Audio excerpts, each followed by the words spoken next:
नमस्कार, आप देख रहे हैं ज़मीनी खबर। मैं हूं अमित और हमारे साथ विधानसभा के वरिष्ठ सदस्य अवधेश प्रसाद जी मौजूद हैं और ये अब एक प्रत्याशी भी हो चुके हैं लोकसभा के फैजाबाद अयोध्या से। सर, जिस तरीके से आप तो प्रत्याशी भी हो चुके हैं और बजट आ गया, आप वरिष्ठ सदस्य हैं, लगातार कई सारे आपने बजट देखा, केंद्र सरकार का बजट, उत्तर प्रदेश सरकार का बजट, डबल इंजन सरकार का बजट, कैसे देखते हैं और पिछड़े दलित अल्पसंख्यकों के लिए क्या है इसमें? ये बजट प्रदेश के 90% लोगों के लिए निराशा का बजट है। उनके लिए इस बजट में कुछ नहीं, किसानों के लिए इस बजट में कुछ नहीं।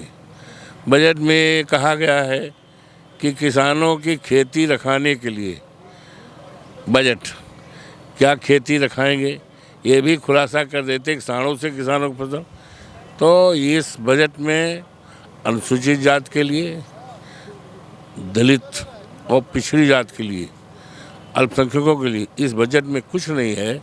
इस बजट के द्वारा इस सरकार ने 23, 24 और 25 का जो बजट आज खन्ना जी ने प्रस्तुत किया है, इस बात का प्रयास किया है 24 का चुनाव जो लोकसभा का होने जा रहा है, एक बड़ा निर्णायक चुनाव होगा हिंदुस्तान के इतिहास में।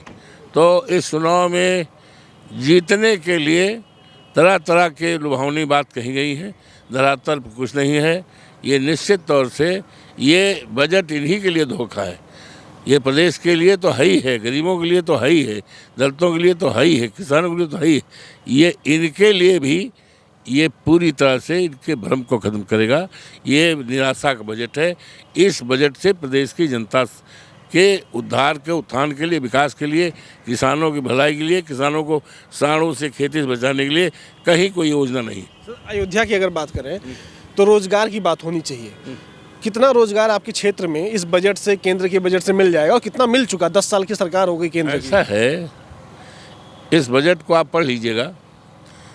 रोजगार, इस रोजगार में ये मनरेगा के मजदूरों के भी जोड़ दिए हैं, जबकि मैं निश्चित तौर से बता सकता हूँ कि 3 महीने से उत्तर प्रदेश में मनरेगा में काम करने वाले ये प्रधान हमारे सामने खड़े हैं। 5 महीने से मनरेगा के मजदूरों को मजदूरी तक नहीं मिली है, मजदूरी नहीं मिली है। और ऐसे इनकी संख्या भी रोजगार देने में इन्होंने जोड़ दिया। इन्होंने नौकरी की बात नहीं की कि नौकरी हम इतनी नहीं, रोजगार हम देंगे। तो रोजगार जो फावड़ा भजाते हैं, बोरा ढोते हैं और ये क्या नाम है, मनरेगा में काम करते हैं, इनको रोजगार, इस रोजगार से कोई मतलब नहीं है।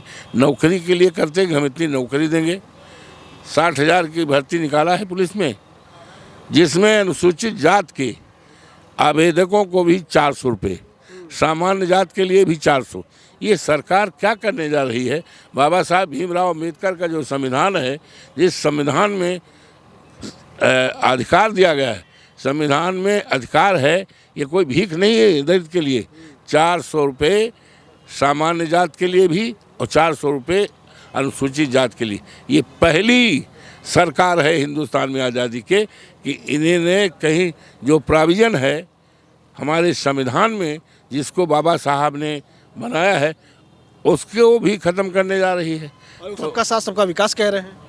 ऐसा है, सबका साथ सबका विकास, तो सबका साथ कैसे हो सकता है, सबका विकास कैसे हो सकता है?